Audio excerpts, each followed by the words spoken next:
Someone once told me aging would feel like soft light and slower afternoons. They didn't mention the part where your life can be signed away in a hallway you paid for. The night the lock clicked behind me, the air tasted like bleach and winter. A paper wristband bit my skin. My suitcase didn't make it past the second door. My voice almost didn't either. They called it observation. I called it disappearance. I wasn't confused. I was inconvenient. I had one fall, one bruise, one efficient speech about safety and liability, boxes packed without my permission, a van instead of a car, smiles that never reached anyone's eyes, and a sentence that split my life cleanly in two. You've had your time. Have I? Here's what no one in that wing expected. I had been taking notes, names, times, the way the med cart stopped at my door 3 minutes early every single night, the way the evaluation misquoted me, word for word on a day I never spoke, the way a voice trusted blood deep said, if she changes that will, I lose everything. I am not here because I forgot. I am here because someone hoped I would. So listen closely. Tonight in a room with a bolted bed and a window that doesn't open. I am making a different kind of list. Things they can't take. They can lock a door. They can label a chart. They can write agitated when I refuse their pills. They cannot erase what I heard. They cannot undo the copy of a recording in a place they will not think to look. They cannot predict what happens when a quiet woman stops asking permission. In the morning, they will bring a clipboard. I will bring a story. And when a judge asks whether I know what I'm doing, I will answer the only way left, watch. Stay here what they tried to bury. My name is Eulalie Voss, widow reader of small print warranties, keeper of 2 coffee mugs, even when there's only one mouth. Our house wasn't fancy, but it kept our promises. Alistair Voss, my late husband, still lingers in the cupboard where his favorite roast hides behind the tea. I can point to every nick on the table and tell you which birthday caused it. Aging was supposed to be crossword puzzles at noon and jazz at 5, not signatures I never saw. One careless step on a throw rug, a bruise blooming like Oregon, and suddenly people spoke to me like I was a fragile package. Neighbors brought casseroles. I smiled and said I was fine. The next morning, a car I didn't invite idled at the curb. Doors opened as if my life had RSVP'd without asking me. I learned something older adults already know. A home can be lost quietly, one for your safety at a time. He arrived pressed and punctual. Thatcher Voss, my son, a financial advisor who treats time like inventory. We need to talk, he said, using his client voice in my living room. He listed concerns, liability, fall risk, recurring costs. I could hear spreadsheets in every sentence. He wasn't cruel, he was efficient, which can feel the same when it forgets your name. I poured him coffee out of habit and realized he hadn't come for coffee. He came to close a file. You fell, he said. It's time. I remembered staying up with school projects and stomach bugs, hallway lights left on because fear sleeps poorly. I set the mug down. This is my home. He nodded like a banker, granting a grace period. I've handled everything. Folders appeared, pens, clicked arrangements already made. Somewhere between policy and transport, I understood he thought he was saving me. He didn't see he was erasing me. Boxes materialized as if conjured by a checklist. The handwriting on the labels wasn't mine. Kitchen bedroom frames. Strangers wrapped Alistair Voss's photograph in bubble plastic, each pop like static in my chest. My recipe cards stained with lemon, and memory went into a box that said, Messick, the saddest 4 letters in the alphabet. I tried humor, leave the good pie pan. A mover smiled politely the way people smile at toddlers and dogs. Thatcher said, they'll have pans. I wondered who they were, and why they knew my life better than I did. No one asked what seasonings belonged with what stories. No one asked which sweater still smelled like the coast. Paperwork moved faster than breath. Consent felt optional, like parsley on a plate.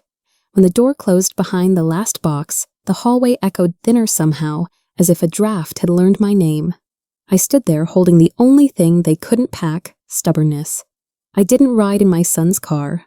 I rode in a transport van that smelled faintly of bleach and last week's coffee. The seatbelt locked too tight, as if even fabric didn't trust me. Outside my street slid by in chapters. Mrs. Adler's birdbath listing left the maple we planted for our 25th swaying like it remembered cake. The mailbox that leans and never falls. I counted houses instead of crying. The driver talked about traffic. I nodded and learned the rhythm of my suitcase, thumping at every turn. In the side mirror, Thatcher's headlights followed steady, responsible, decisive. It's a strange grief when competence becomes a weapon. At a red light, I almost opened the door and walked home, but I knew how that would be written in someone's notes, impulsive, agitated. We pulled into the facility. The doors hissed open. No one clapped. Finales get applause. Edits don't. I stepped down carefully, carrying the only thing not inventoried, my voice. The building was beige in a way that tries to calm you, like a waiting room that forgot its purpose. A sign said welcome in a font designed to reassure. A printer hummed, a clock ticked somewhere. A microwave beeped an apology. A young staffer slipped a paper band around my wrist and said, "Observation the way people say rain in April expected ordinary." The room was clean, with a window that didn't open and a bed that didn't budge. My name appeared on a plastic strip outside the door level, with my shoulder like a library label. I thought about being catalogued, large print contemporary, widowhood handle with care. I set my suitcase on the chair and listened to it sigh like an old dog. I tried the TV, then turned it off. The silence felt more honest. I told myself, this is snow. Snow melts. Then I remembered some winters arrive early and stay because no one tells them to leave. Day 1 taught me choreography. Smiles came on a schedule. Morning vitals, meds, breakfast, check-ins. I learned footsteps. Soft sneakers meant conversation, rubber soles meant forms. People used my name like punctuation, bright. Tidy, finished. I wasn't a person to know. I was a profile to manage. A man across the hall watched a game show with the focus of prayer as if the canned laughter might warm him. A woman folded and refolded a towel, nodding each time like practice could make time behave. I made a grocery list from memory: lemons, flour, sugar, patience. Writing steadies the hands. At dusk, I sat on the bed and counted tiles to the door, 10, and to the nurse's station 20, and to a future I couldn't yet see unmarked. I tucked my shoes beside the chair, not out of fear, but habit. When people treat you like fragile glass, it helps to remember you're kiln fired. I closed my eyes and let stubbornness breathe. By day 2, the soundtrack sorted itself. The med cart hummed like an old refrigerator. Trays clinked. Somewhere a dryer thumped a heartbeat older than the building. I mapped the routine the way I used to map Thanksgiving, what starts when what burns if you turn away. Every hour had a sponsor.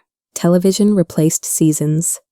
I made a ritual sit at the window at 10, write for 15 minutes, list one truth I refuse to surrender. Today's truth: I am not fragile, I am cornered. The rocking chair in the common room continued to rock after a resident stood creaking like a goodbye that didn't take. It reminded me of July gardens where Alistair Voss planted too many sunflowers and called it abundance. I traced a sunflower on a napkin and tucked it into my pocket like a receipt for myself. Habit can hold you steady, so can a promise whispered under your breath. I will not disappear politely. He returned on day 4, crisp as a ledger. Thatcher Voss brought an envelope and the kind of patience that wants to leave early. He placed 3 photographs on the table. Little League dust on his knees, Alistair Voss cradling him with that new father awe, a vacation picture, where I was trimmed by a stranger's elbow. Insurance documents, he said, sliding the envelope toward me like a favor. They'll help. Help whom? He watched the television while speaking to me, and I felt like closed captioning in my own life. Is there anything you need? He asked, tone suggesting the correct answer was no. I remembered late-night science fairs, hallway lights left on against monsters. Only children name out loud. I'm thinking, I said. He doesn't like that word. Efficiency hates detours. He nodded, stood, and left, with the photographs somehow heavier than when he arrived. After he went, I wrote one sentence: love shouldn't require a clipboard. The sentence arrived like weather. You've had your time. No slam, no shout, just a breeze that chills the bone. I carried it back to my room and set it beside the photographs, as if they belonged together, past joy's present dismissal. There's a special ache when your child speaks about you in the past tense while you're still breathing. I caught my reflection, older, yes, but not finished. The bruise on my hip had gone yellow at the edges, looking almost like a sunflower forgiving the storm. At the sink, I made a decision older adults know by heart. Be polite until politeness turns into camouflage. Stop explaining. Start documenting. Who said policy? Who said protocol? Who avoided your eyes when they said for your safety? I wrote in my notebook, I am inconvenient, not incompetent. The pen pressed so hard it left tracks on the next page. Good. Let the truth bleed through. That afternoon, I met Marit Quill, the registered nurse who entered like a person, not a protocol. Neat braid, steady hands, eyes that noticed without searching for problems. She sat, not hovering, and asked, "Is there anything you want me to know about you?" No one had asked since I arrived, maybe longer. I told her Sundays used to taste like crossword puzzles and lemon zest. I told her the smell of an old brand shaving cream could pull a whole winter forward. She smiled the way people smile when the story lands somewhere they've been. She told me she has a 6-year-old daughter, Lark Quill, and a mother with early onset Alzheimer's. Suddenly, the tidy braid made sense, as if each strand were a plan. When she said my name, it sounded like a promise, not a task. After she left, I realized she had returned something the building kept borrowing, my outline. I told Marit Quill about lemon meringue because it's a recipe that keeps its word blind. Bake, cool, completely whisk until your shoulder whispers. Recipes soothe when days don't. I said the crust came from my grandmother, the music from my college hallway, the patience from 25 years beside Alistair Voss, who believed dough forgives if you do. The next morning, Marit brought real chamomile. Smells like your kitchen, she said. And for 60 seconds, the room forgot it was a room. I could almost hear the Sunday paper rasp.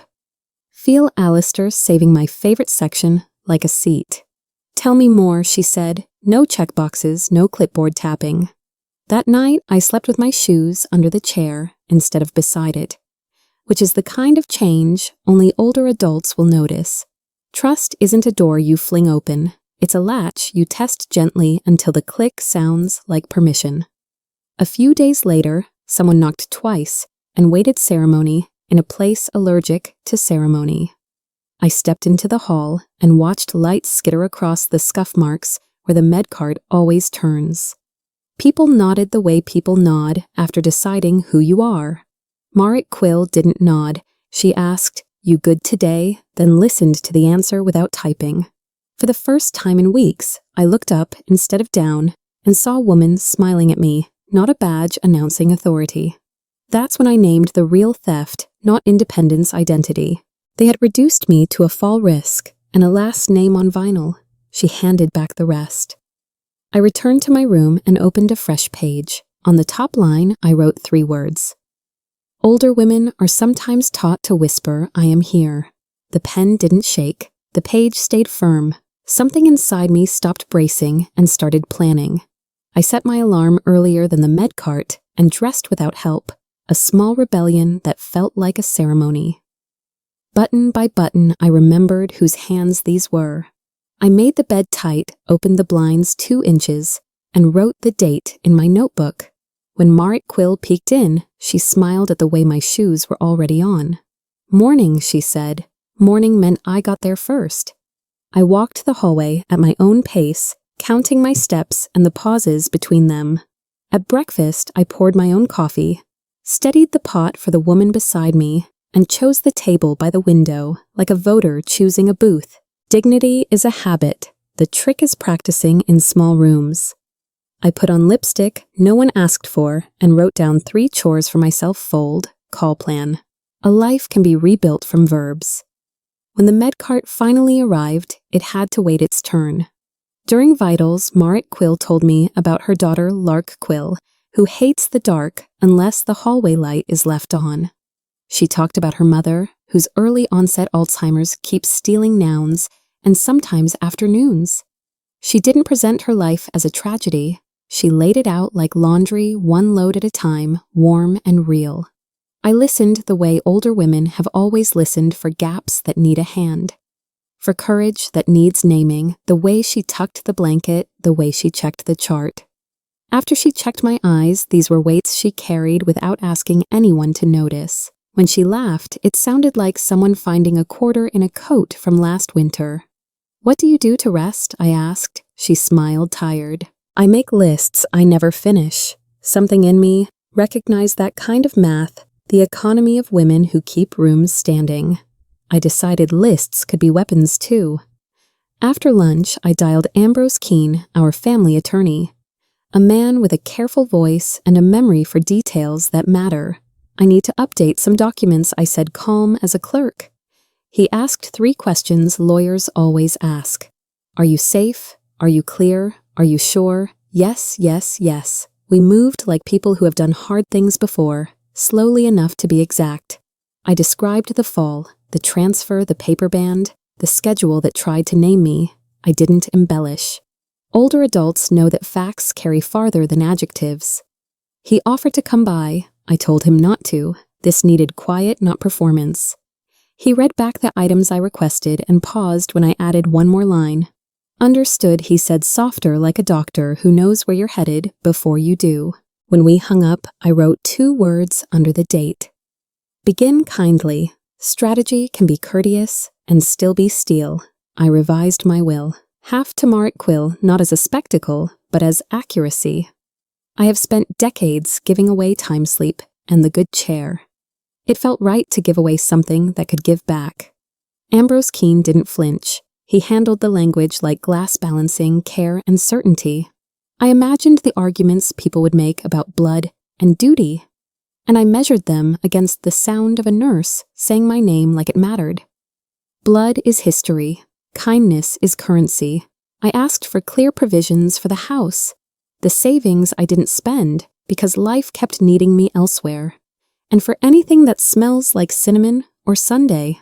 Ambrose Keene confirmed the notarization plan, the witnesses, the notice requirement, the order in which papers would breathe. When I ended the call, the room felt bigger. I stood and stretched the way you do after kneading dough. A decision can rise if you let it rest. I wrote 2 letters. The first to Thatcher Voss, concise, cool, factual. Dates, decisions, boundaries. No metaphors he could misfile. You do not have my permission to manage my person or estate. Future contact will be scheduled through counsel. That was the whole weather report. The second to Marit Quill, warm, plain, specific. I told her what courage looks like from the far end of a hallway. I told her how her chamomile had turned a room into a remembered kitchen. I told her the legal truth that my updated will names her because she earned trust the way people earn calluses, work after work, day after day. I sealed both letters and wrote the dates on the envelopes, one in ink that felt stern, one in a curl my grandmother would recognize. I placed Thatcher Voss's in a folder. I tucked Marit Quill's into the nightstand under the notebook where my spine had learned to stand. I started a leather journal because paper keeps faith even when people don't. Each page began with a simple list. 3 facts. 1 feeling no apologies. I stitched wounds with sentences like my mother taught me, to hem a skirt from the inside so the world only saw a straight line. I wrote about Alistair Voss, how he believed dough forgives if you do. About Sundays we saved for talking. About the way the facility clock seemed to speak in sighs. I recorded the med cart times, which never matched the chart, and the phrase for your safety, which never matched anyone's eyes. I pressed flowers between pages, a cafeteria napkin, sunflower, a tea bag. Tagged tokens for later proof of weather. Older adults know the value of receipts. My handwriting steadied, my breath did too. By the end of the week, the journal felt heavier, in a good way, as if it had learned to carry me back. One morning, Marit Quill arrived with real chamomile. "Smells like your kitchen," she said, and the room softened. The steam carried cinnamon memories and newspaper rustle, and for a full minute, I forgot the window didn't open. We sat by the glass and watched a squirrel do the calculus of fences. "You ever rest?" I asked. "Not really," she smiled, "but tea helps." We talked about Lark Quill's stubborn tooth, and the cost of car tires, and how quiet can be loud when no one you love is inside it. The tea tasted like a decision I hadn't announced yet. I felt my shoulders drop, the kind of unclenching older women do when they realize they're allowed. When she left, she straightened a picture frame that wasn't crooked and said my name like it had 4 walls and a roof. I circled a sentence in my notebook. "Don't mistake calm for surrender. Sometimes calm is the sound of a plan." I asked Marit Quill a forbidden question. "When do you rest?" She laughed the exhausted kind. "When Lark Quill graduates middle school, maybe." We both knew the math. Women make a habit of postponing comfort until the calendar gives permission. She told me about double shifts, about a mother who sometimes forgets she's the mother, about balancing a budget that doesn't blink. I told her about nights when Thatcher Voss slept only if the hallway light stayed on, and how I never minded being the light. "You're still being it," she said, surprising us both. That landed in my sternum like a small, warm stone. After vitals, she tucked the blanket just so the way Alistair used to tuck a napkin under my plate when the table wobbled. Small steadies big. I wrote in my journal, "Rest is not the opposite of work. It's the reason we can keep going." Then I added, "Help the person who helps." I saw myself in Marit Quill the way she measured each minute twice. The way she bent rules only when bending protected a person instead of a process. I remembered promises I'd made to my younger self about honesty and usefulness and not letting fear do the math. The comparison wasn't sentimental, it was precise. The world had moved my chair without asking. She pulled it back to the table. That deserves more than gratitude. It deserves stewardship. I wanted my choices to bless forward the way good recipes live beyond the cook. When older adults talk about legacy, we're not cataloging objects. We're placing weights on the right side of a scale. I decided to make my life say thank you. In a language institutions understand paperwork. I underlined a line in my journal. Give what can grow in someone else's hands, and drew a sunflower next to it. Abundance isn't having more. It's choosing where enough goes. I called Ambrose Keene back to finalize details. We confirmed the executor, the witnesses, the notarization appointment that wouldn't cause a scene. He suggested safeguards, and I added a letter of intent, written in full sentences, not legal clauses, explaining why Marit Quill was named. "Clarity helps judges and quiets cousins," he said, and I almost laughed. We included instructions about the house. Keep the garden, sell the television, save the pie pans. Precision is kindness. When we hung up, I felt something I hadn't felt in months useful. Older adults don't fear work, we fear being benched. I walked the hallway twice without stopping, like training for a quiet marathon.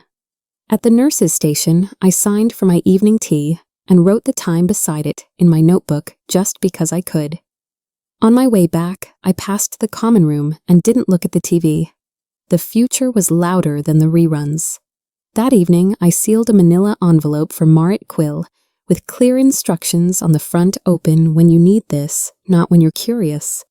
Inside were copies, updated will pages, the letter of intent, a list of names and numbers, and a line that said, "If anyone questions my voice, this is me speaking." I added a small thing older women understand best.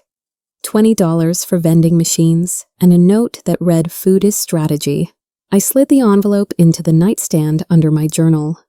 The hiding place mattered less than the intent preparation, instead of panic. I sat on the bed and timed my breathing with the hallway clock. 10 in, 10 out. I imagined Thatcher Voss reading a polite letter from me that left nowhere to hide. I imagined Ambrose Keene printing duplicates. I imagined Marit Quill opening my envelope only when the room demanded steel. Planning is a kindness we give our future. A change in weather you can't see yet will still set leaves whispering. That's how the hallway felt the next morning. Staff voices tightened at the edges. Peregrine Holt, the facility administrator, moved like a rumor. I could feel a storm building in the vents. This time I didn't curl small. I sat straighter, lipstick, precise shoes, tied journal ready. When Keen Merritt, the social worker, passed by, I met his eyes until he looked away first. I poured my own coffee and took the table by the window because storms look smaller when you can see the sky. I wrote one sentence in large plant your flag letters. I am prepared. If they came with forms, I had dates. If they came with stories, I had facts. If they came with kindness that sounded like locks, I had names. Somewhere down the hall, a door clicked. I closed the journal and smiled. Let the weather try me now. Past midnight, the hallway lights hummed like bees, and I slipped my door open an inch.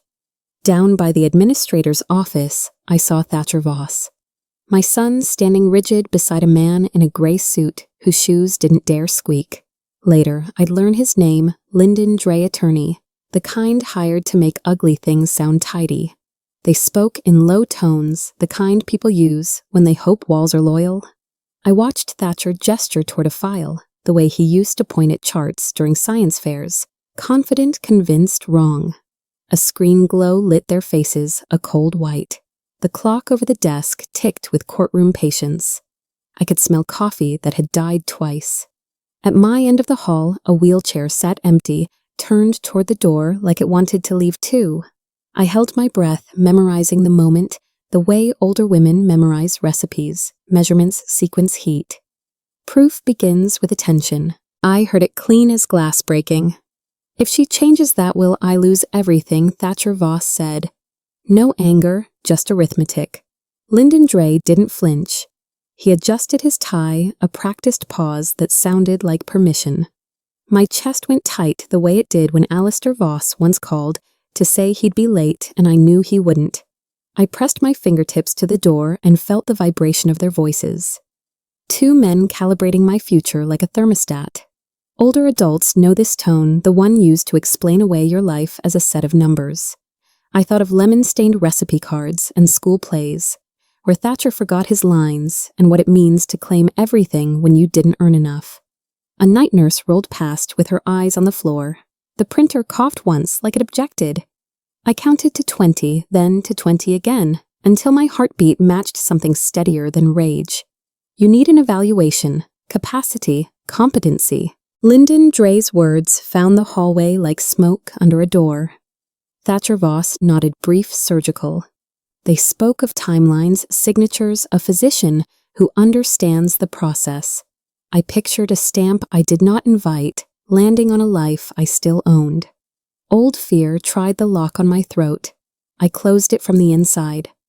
This wasn't the first system to underestimate a quiet woman with a notebook.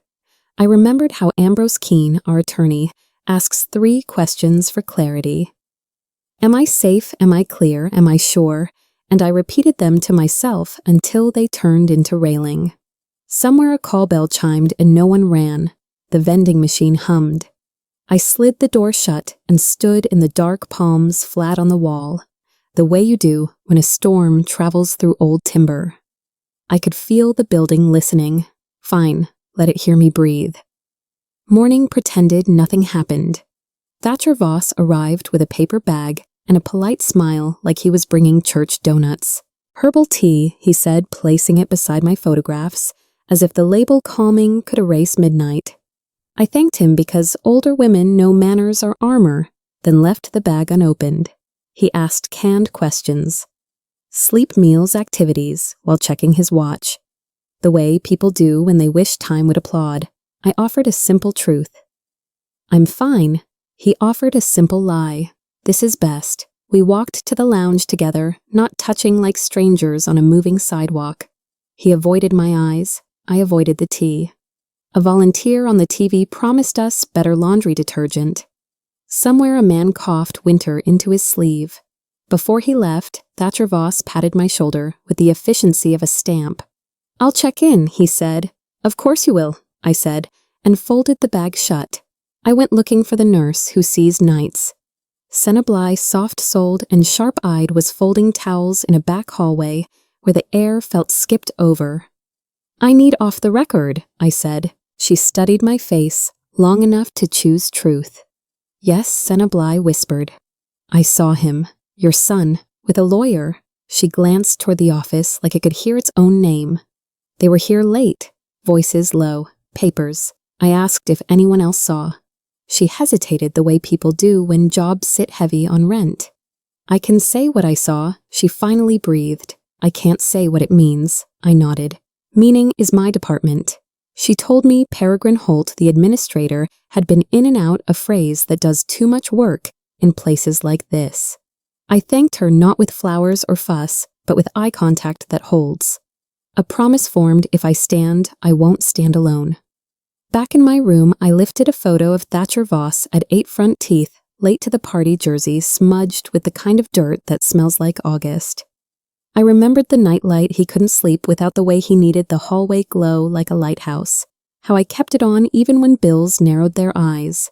That kind of love is stubborn. It stayed when homework didn't, when girlfriends did, when careers changed address. I pressed the frame to my chest and felt the edge bite my palm.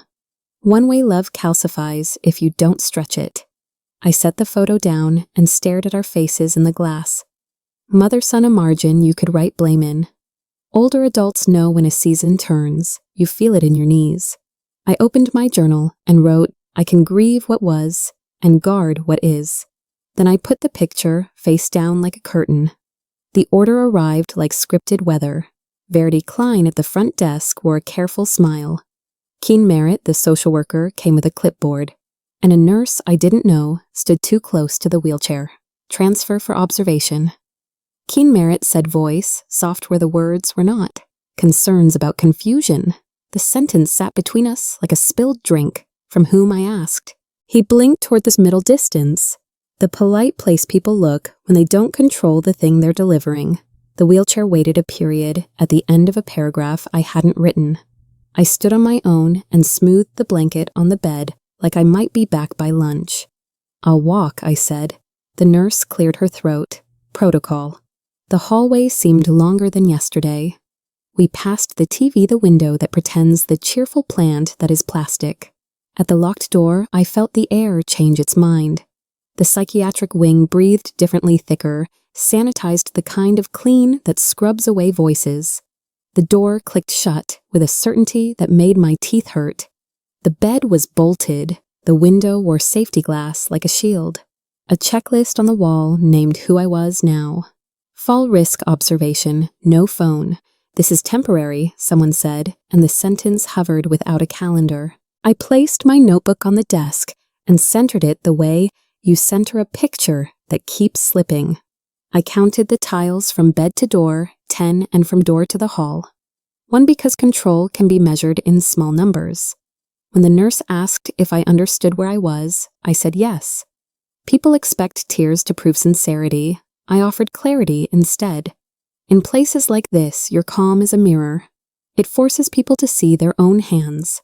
I breathed in through the count of 5 and refused to fracture on cue.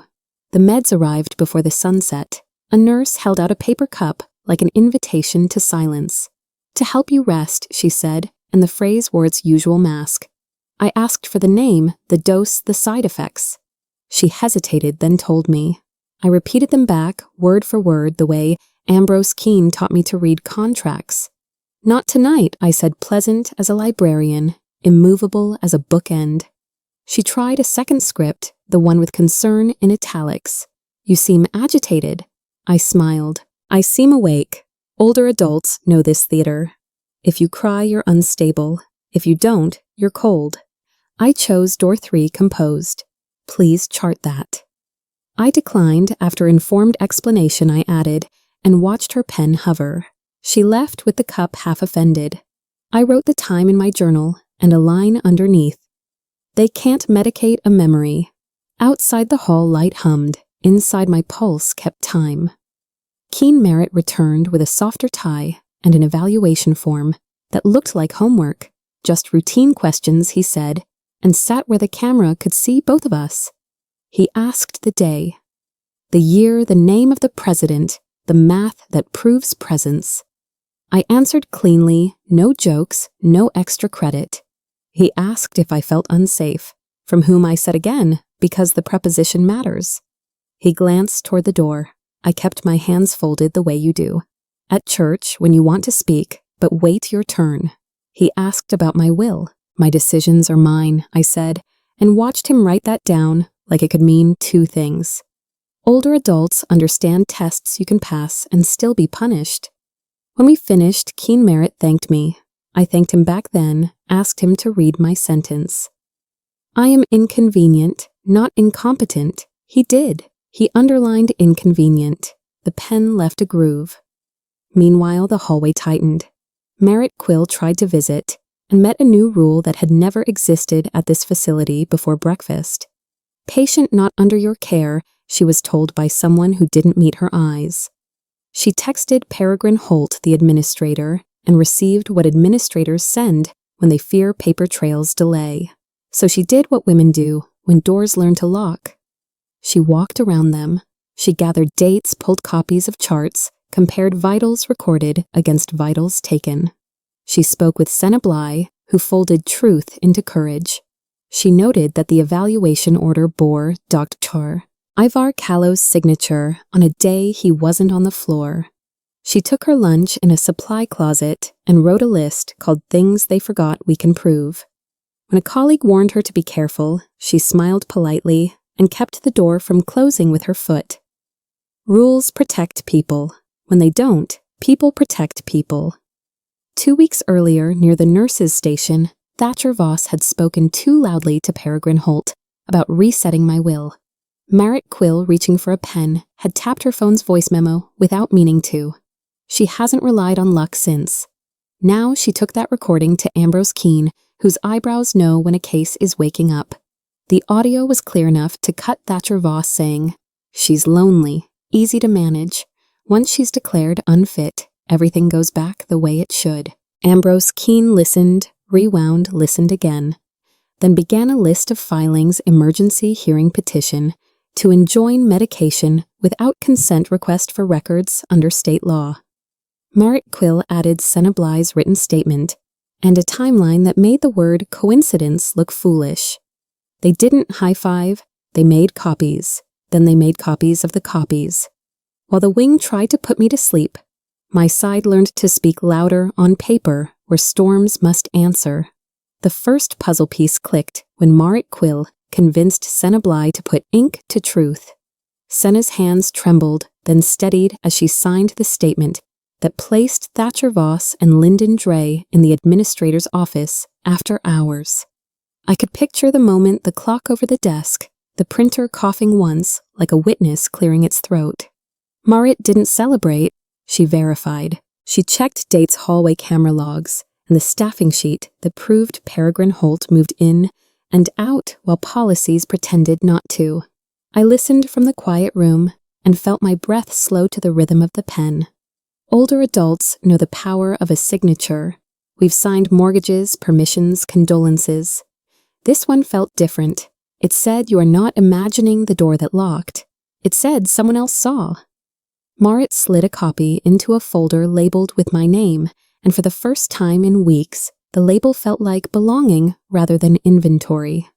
The second piece was messier charts. Merritt Quill and Ambrose Keene spread my records like a map nobody wanted me to read. Dates didn't agree with each other. A quote I never said appeared twice in quotation marks. A medication I had refused politely was listed as non-compliance agitation, then echoed the next day at a different time. Dr. Ivar Callow's signature landed on a night he wasn't scheduled a footprint in fresh paint. I've baked enough pies to know when a recipe's been padded. This paper tasted the same, too neat in the wrong places. Sticky where it should have been clean. Ambrose catalogued each discrepancy with courthouse patience. Marit kept her voice even, but her jaw worked like she was turning a stubborn jar. We numbered every mismatch, every soft lie that tried to pass for care. By the time they finished, the file looked like a crime scene. Yellow flags where compassion should have been red lines, where facts went missing. When Ambrose Keene filed for an emergency hearing, he didn't bring thunder, he brought paragraphs. Elder Abuse the petition read plain as daylight. He attached Senna Bly's statement, the audio timeline Marit Quill constructed, and a tidy list called irregularities suggesting coercion. He requested that no medication be administered without explicit consent and that the facility produce all evaluations under oath. Older adults understand this kind of urgency. We've dialed 9111 for neighbors and waited by bedsides counting drips. Paper can move like an ambulance if the right person drives. Peregrine Holt received the notice with a smile that forgot how to reach his eyes. Verity Klein stamped dates that would later matter more than she knew. I sat on the edge of the bolted bed and tied my shoes double knot, the way I used to before long walks with Alistair Voss. Breathe, I told myself. Breathe, then stand. Somewhere outside my door, a copier started singing backup. They transported me in a van with tinted glass flanked by two orderlies discussing lunch, not liberty. As we idled behind a school bus, I heard one of them joke the old troublemaker like I was a headline that wouldn't fold. Trouble looks different when you're 65 with a notebook. At the courthouse entrance, the security guard said "ma'am" twice and scanned my bag as if courage could be contraband. The hall smelled like old wood and civic duty. In the elevator, a woman in a blue jacket patted my arm the way strangers do when they don't have words. I wanted to say, I'm not fragile. I'm furious, but I swallowed it. Older adults learn to portion our sentences. In the anteroom, Ambrose Keene met my eyes and nodded once solid. He didn't promise victory. He promised attention. I sat palms flat on my knees and let my heart learn the pace of decisions I had finally pulled into daylight. The courtroom was small, the kind where every throat clearing finds the ceiling. Through the doorway, I saw Marit Quill in a navy blouse, hands folded tight, as if catching a falling plate. She didn't wave. She didn't need to. Her face said I stayed. Behind her, a tired fern tried to remember spring. Peregrine Holt occupied a row like a placeholder you can't erase. Thatcher Voss sat toward the front posture rehearsed.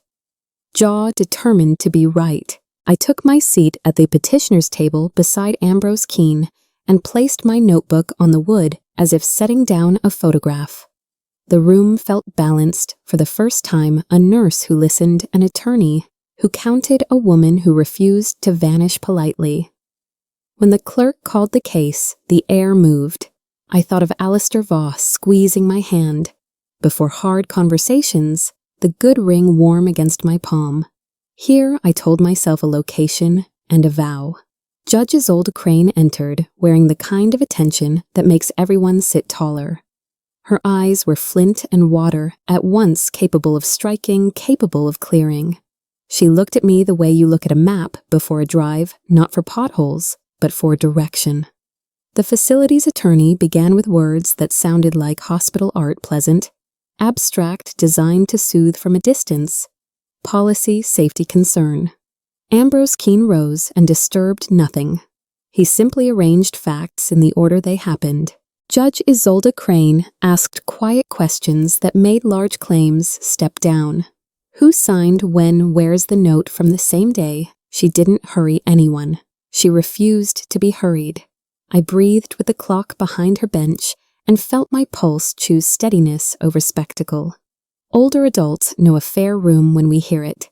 It sounds like somebody asking for the whole story and waiting while you find the edges. Evidence spoke. The audio Marit Quill carried played first. Thatcher Voss's voice filled the room, smooth as a presentation, cold as a receipt. She's lonely, easy to manage. Once she's declared unfit, everything goes back the way it should. The sentence hung like a wire. Senna Bly's sworn statement followed placing Thatcher Voss and Lyndon Dre in the office after hours. Then the chart's mismatched dates, misattributed quotes, Dr. Ivar Callow's signature on a day he wasn't on the floor. Ambrose Keene didn't swell the moment. He let the paper make its own noise. Across the aisle, Peregrine Holt shifted in his chair, the way wood shifts before a storm. Judge Isolde Crane leaned back, fingers steepled the shape people make when they're measuring harm without theatrics. I watched Thatcher Voss look everywhere but at me. A lifetime of lullabies and lunches could not soften that line back the way it should. For whom, when it was my turn, I stood slowly so my knees could keep their dignity. I didn't address newspapers or ghosts. I answered the question Judge Isolde Crane asked. Do you understand your decisions? Yes. I named my house my accounts, my intentions. I said the sentence I'd practiced when the door locked behind me. I may be older, but I am not finished. I watched the words land. I told the court that efficiency can be cruelty when it forgets the person inside the process. I told them I had refused medication after informed explanation and requested that be recorded accurately. I did not mention bruises shaped like states or nights shaped like storms. Older adults know which details carry and which demand too much of strangers. When I sat, Ambrose Keene placed a single finger on my notebook as if to say, you did exactly enough. Across the aisle, someone's pen stopped pretending to write. The ruling didn't arrive with drums. Judge Isolde Crane spoke like someone stitching precise, even irreversible. She found the petition for guardianship unsupported, and troubling recognized my capacity as intact, and ordered the facility to correct the record-produce copies and cease any medication without explicit consent. She looked toward Peregrine Holt and asked a question that sounded simple and felt like consequence. Who benefits when confusion is manufactured? No one answered. The clerk recorded the orders. Ambrose Keene exhaled once and then began requesting dates for compliance. I felt my shoulders fall from my ears. Older adults understand victory that doesn't cheer.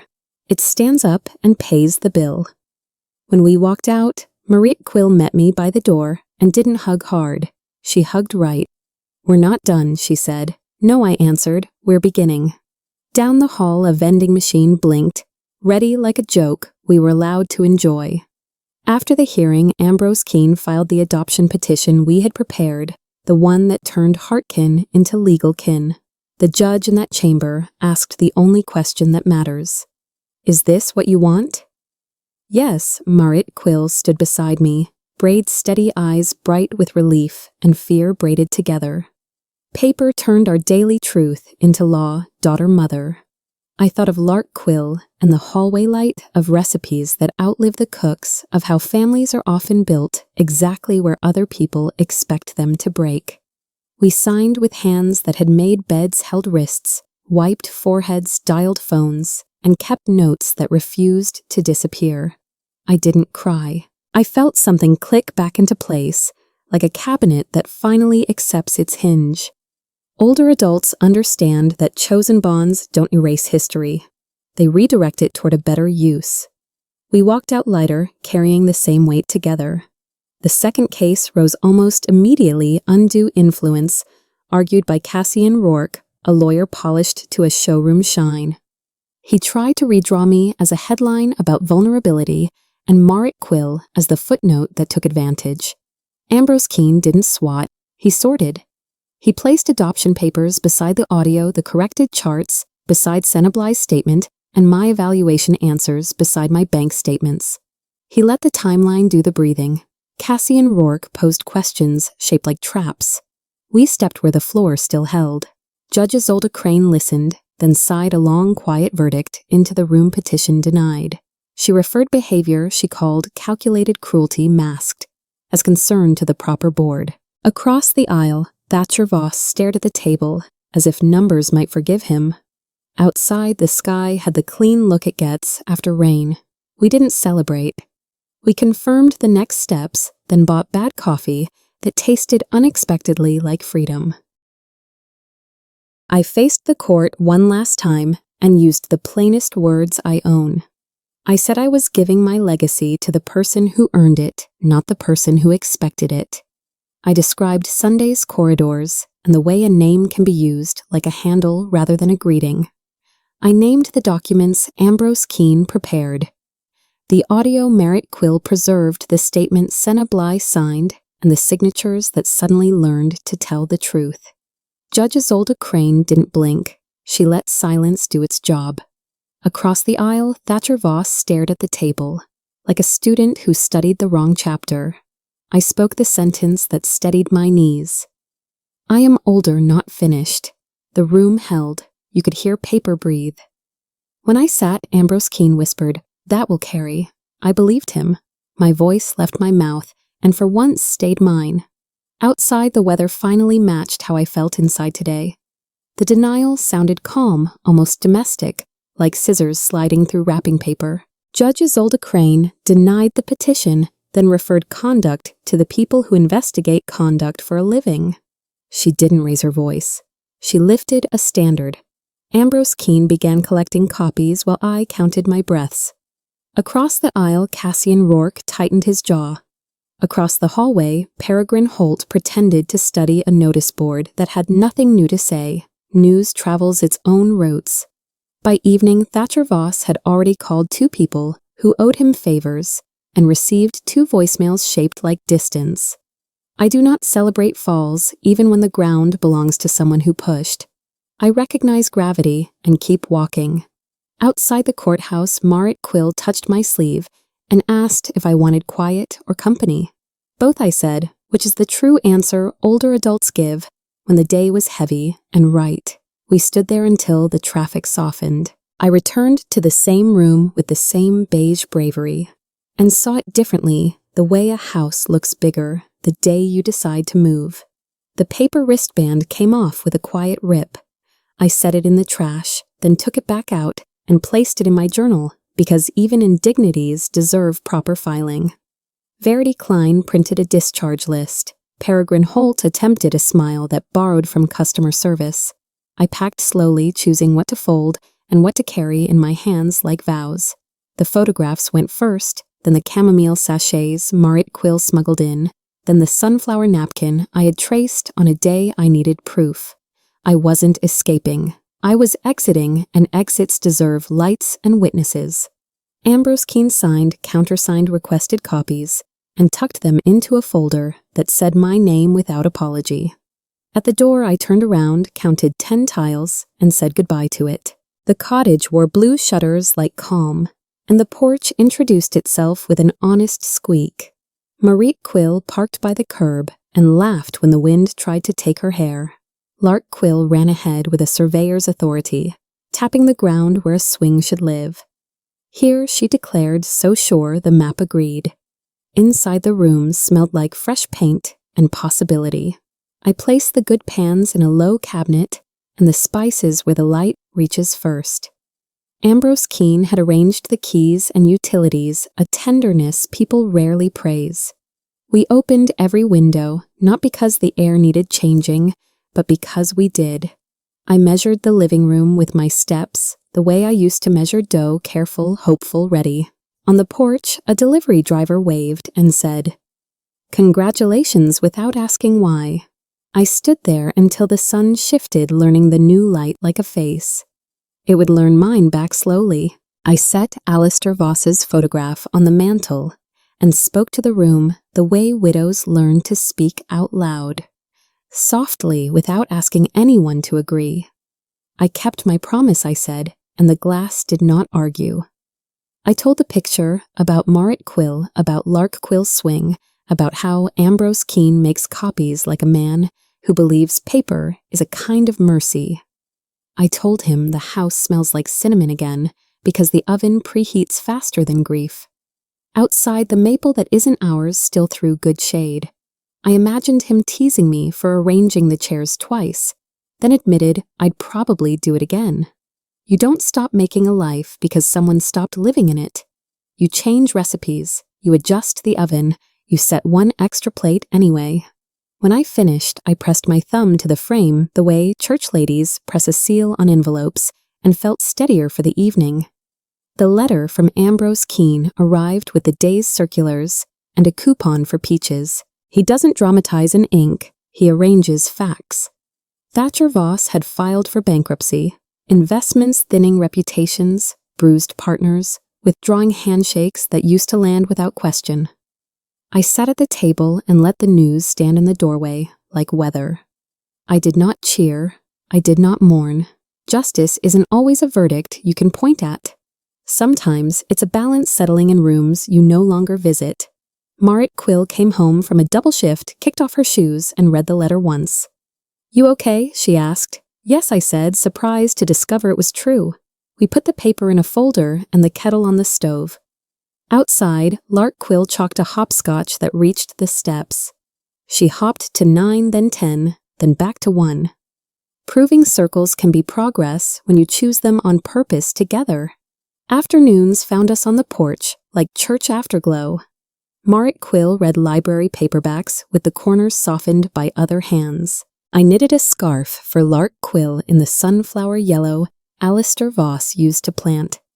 Counting stitches like prayers I could remember. A neighbor waved and asked if we needed anything. "We're good," Marit Quill called back, surprised she meant it. The breeze moved through the screens like a familiar hymn. I told a story about the year our washing machine quit on Christmas Eve, and Alistair Voss fixed it with a butter knife and generosity. Lark Quill asked if we had hot chocolate. We did. We always will. Older adults know healing isn't fireworks. It's the 1,000 quiet choices that keep a day together. I looked at the street and realized I didn't brace anymore when a gray sedan slowed. Calm had learned my name and stayed for tea. We poured seconds and let evening arrive kindly. Later dishes done. Marit Quill asked the question people save for when the house feels sturdy. "Do you regret it?" She meant the papers, the adoption, the line I drew where mothers usually blur. I set my cup down and didn't rush the answer. "I didn't give anything away," I said. "You earned what I could finally give." She looked down at her hands, the ones that have lifted more than their share, and blinked quickly like someone stepping from shade into sun. "No one's ever said that," she whispered. "Get used to it." I smiled. In the other room, Lark Quill sang to her stuffed rabbit with the confidence of a radio station. We laughed the soft kind and cleaned up the last circle of water on the counter. Regret is for mistakes. This was repair. We turned off the kitchen light and left the hall light on because comfort travels best along remembered routes. We followed it home. On Saturday, we baked peach cobbler because Lark Quill declared peaches count as fruit and dessert. We measured sugar with the seriousness children bring to birthdays. I taught her to peel by starting a corner with a spoon, the way Alistair Voss once taught me. When we were new and broke and happy anyway, Marit Quill read the recipe out loud like narration. Fold, not stir. The kitchen filled with a smell that unlocks summers. Screen doors bare feet. Radio baseball. I wrote the steps on an index card for Lark Quill. To keep cut cold butter, wait for slow bubbles, let it rest even when you want to rush. She licked the spoon and announced it perfect. Older adults know perfection is usually patience dressed up. We ate on the porch while the swing squeaked in approval. I saved a corner for tomorrow because tomorrow deserves sweetness too, especially after a season that forgot how to be gentle again together. We started small because small survives. Marit Quill filed the paperwork for an in-home care service with the practical hope of a woman who knows both sides of a night shift. I kept the books on a second-hand laptop color-coding invoices and plotting schedules like garden rows. We chose a name that sounded like a promise and a direction. Lark Quill drew the logo in crayon, and we paid her in stickers and extra peaches. Our first client needed 3 afternoons a week and someone to notice when the radio was too loud because grief hides there. Marit Quill brought tea and patience. I brought forms and a gentle insistence that stories end up on paper. Older adults don't retire from usefulness, we remix it. By month's end, there were 2 more names on the calendar and enough to buy a sturdier kettle. We hung the receipt on the fridge like a ribbon. It glowed brighter than any certificate anywhere. At night, when the house settles into the kind of quiet you can lean against, I finally understood the title I had been carrying without naming her voices. Mine, Marit Quill's Lark. Quills different ages, same pitch for mercy. The neighbor who waves the clerk, who waits an extra beat before closing Senna Bly, who signed Judge Isolde Crane, who listened Ambrose Keene, who counted even Alistair Voss. In the way the oven warms, they're in the chorus too. People think power is volume. Older adults know it's harmony, women, and witnesses singing the stubborn note of stay. When doubt tries the lock at 2 a.m., I walk the hallway light on the way I once did for a boy who needed courage to sleep. We survived the erasing, then wrote our names again darker. Tomorrow I'll plant sunflowers with lark quill by the fence and let them teach us, as always, to turn toward the more honest, ordinary light we choose nightly. 60. This is my end and the beginning I have chosen. I once believed that old age was subtraction, rooms shrinking, names, fading days, relegated to be careful. Not so. It is a choice. I choose my voice. I choose who shows up and stays. I choose a justice that doesn't roar but whispers, yet still rearranges the room. The bracelet has been removed. The window opens. The cake tray remains in its place. The notebook closes with a final line that isn't a farewell. I am older but not finished. The hallway lights turn on for anyone who walks down the rigid corridor tonight. In the garden, the sunflowers rearrange themselves without asking permission. If you have ever been managed instead of recognized, erased instead of introduced, this is your invitation. Tell us the truth that kept you awake at night, the name that helped you get through it, the decision that brought you back to your senses. Add your voice to the comments. Someone younger or older needs to hear you. We're listening. We're here. Thank you for watching this video. Please subscribe to my channel